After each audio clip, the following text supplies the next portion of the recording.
ओम शांति। 31 अगस्त 2021 के ईश्वरीय महावाक्य। पहले सुनते हैं मुरली के मुख्य पॉइंट्स। बाबा ने कहा, अभी तुम बच्चों को स्मृति आई है कि 2 बाप हैं, लेकिन इस बात में बड़ा खबरदार रहना, क्योंकि स्मृति में आए हुए को भी माया कभी कभी जोर से थप्पड़ लगाए विस्मृत कर देती है। तुम्हें पवित्रता का कंगन भी जरूर बांधना है। काम महाशत्रु है, इसलिए बाप कहते, मेरे साथ प्रतिज्ञा करो कि कभी पतित नहीं बनूंगा। बाप गारंटी करते हैं, तुम मुझे याद करते रहो तो आधा कल्प के पाप जलकर भस्म हो जाएंगे। तुम ब्रह्मा मुख वंशावली ही जाकर विष्णुपुरी के देवता बनते हो। गाया भी जाता है, ब्रह्मा सो विष्णु, विष्णु सो ब्रह्मा। सतयुग क्या है, कलयुग क्या है, यह सारा राज अब तुम्हारी बुद्धि में आ गया है, तो तुमको कितनी आंतरिक खुशी होनी चाहिए। तुम ही पूज्य राव थे, फिर 84 जन्म ले पूरे रंक बने हो। ऐसी ऐसी बातें घड़ी घड़ी सिमरण करते रहो तो कभी भी तुम अपने को दुखी नहीं समझेंगे। बच्चों को विशाल बुद्धि बन बहुत सर्विस करनी चाहिए। जगह जगह जोर शोर से प्रदर्शनी करो। लास्ट में बाबा ने कहा, बेहद के बाप से बेहद की पढ़ाई पढ़कर बेहद का राज्य लेना है। ज्ञान सागर से रिफ्रेश होकर तुम बादलों को मिलकर वर्षा बरसानी है, अर्थात खूब सर्विस करनी है। अब सुनते हैं महावाक्यों को विस्तार से। मुरली का सार। मीठे बच्चे विशाल बुद्धि बन बड़ों बड़ों की ओपिनियन ले अनेक आत्माओं का कल्याण करो। उनसे हॉल आदि लेकर खूब प्रदर्शनियाँ लगाओ। प्रश्न, अभी तुम्हें कौन सी स्मृति आई है जिसका सिमरण करो तो कभी दुखी नहीं होंगे? उत्तर, अभी स्मृति आई कि हम पूज्य राव थे, फिर रंक बने। अब फिर से बाबा हमें राव बना रहे हैं, अर्थात राजा बना रहे हैं। बाबा अभी हमें सारे विश्व का समाचार सुनाते हैं। हम वर्ल्ड की हिस्ट्री ज्योग्राफी को जान गए हैं। इन्हीं स्मृतियों का सिमरण करते रहो तो कभी अपने को दुखी नहीं समझेंगे, सदा खुश रहेंगे। गीत। नयनहीन को राह दिखाओ प्रभु। ओम शांति। मीठे मीठे रूहानी बच्चों ने गीत सुना। बच्चे समझते हैं कि बाप को मिलना व बाप से वर्षा लेना बहुत सहज है। गाया भी जाता है, बाप से 1 सेकंड में जीवन मुक्ति का वर्षा मिलता है।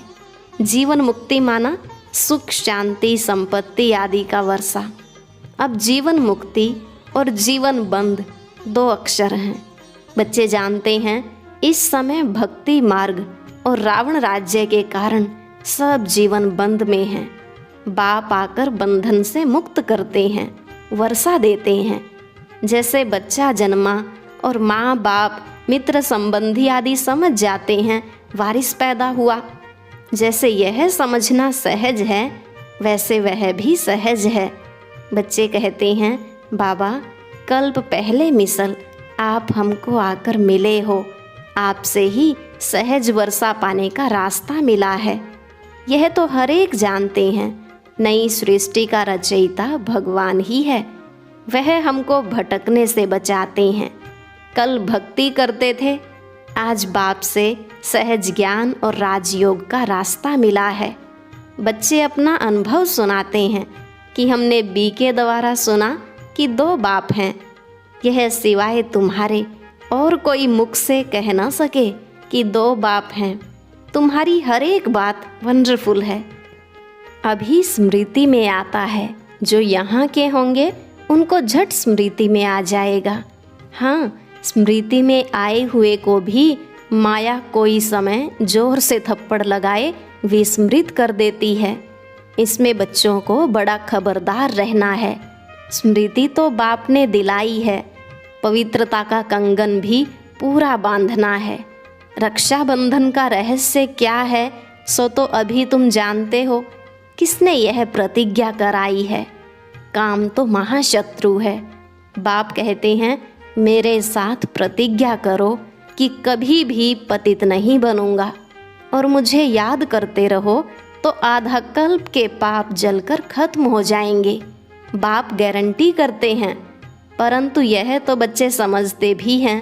बाप गारंटी करते, यह तो बात ठीक है ना। सोनार गारंटी भी क्या करेंगे कि हम पुराने जेवर को नया बनाएंगे।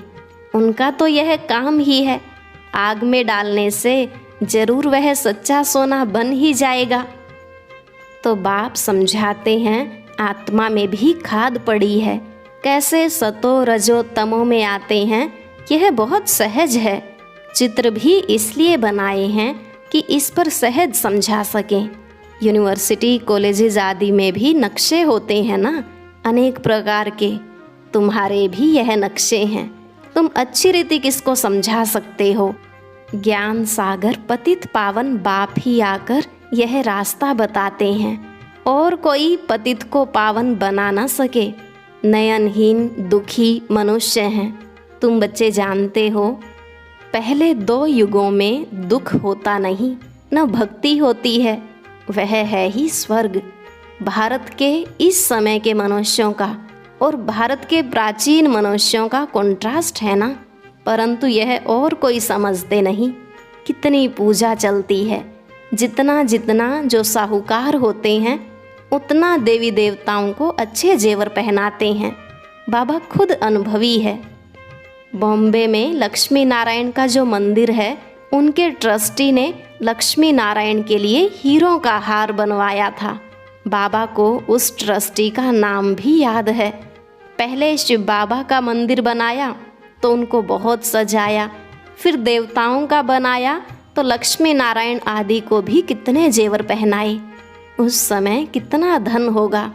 मोहम्मद गजनवी कितने ऊंट भर कर ले गए। भारत में कितना अथाह धन था। अभी तुम यथार्थ रीति समझते हो। हमारा भारत क्या था? हमारे भारत में कुबेर का खजाना था, हीरे जवाहरों के मंदिर बनाते थे। अभी वह चीज़ें हैं नहीं, सब लूट कर ले गए। अभी तो क्या हाल हुआ है।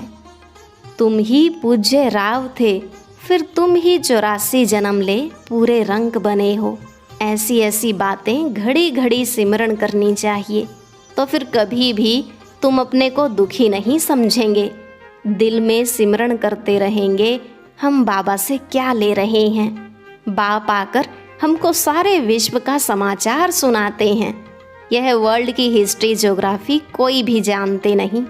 तुम जानते हो, पहले एक धर्म, एक राज्य, एक ही मत, एक भाषा थी, सभी सुखी थे। पीछे यह आपस में लड़ने झगड़ने लगे और भारत टुकड़ा टुकड़ा होने लगा। पहले ऐसा नहीं था।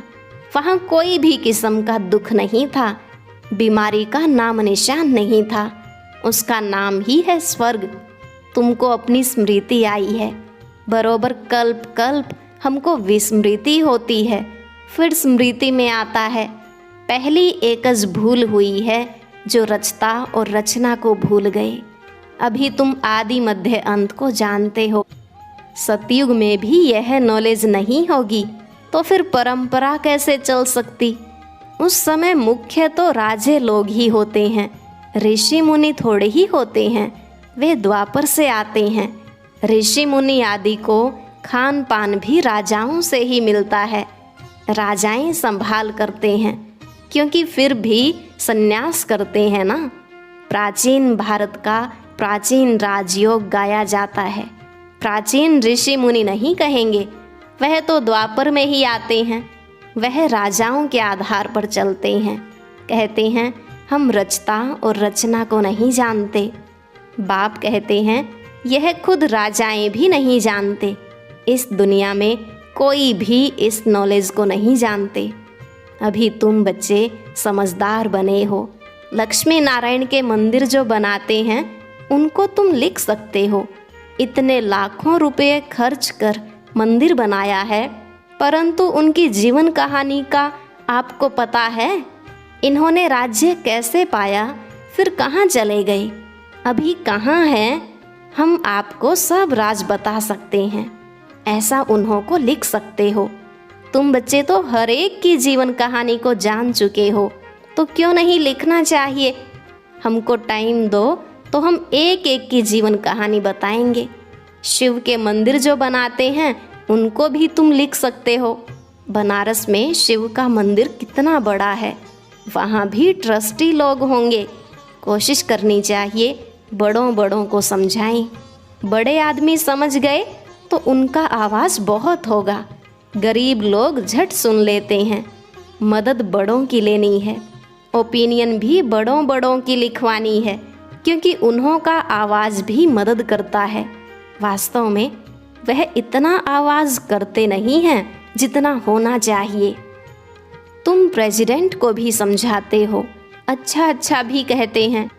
चीफ मिनिस्टर, गवर्नर आदि ओपनिंग करते हैं, लिखते हैं यह बीके तो बहुत अच्छा सहज रास्ता ईश्वर से मिलने का बताते हैं, परंतु ईश्वर क्या चीज़ है यह कुछ भी नहीं समझते। सिर्फ उस समय कहते हैं रास्ता बड़ा अच्छा है, शांति मिलने का मार्ग अच्छा है, परंतु खुद नहीं समझते हैं।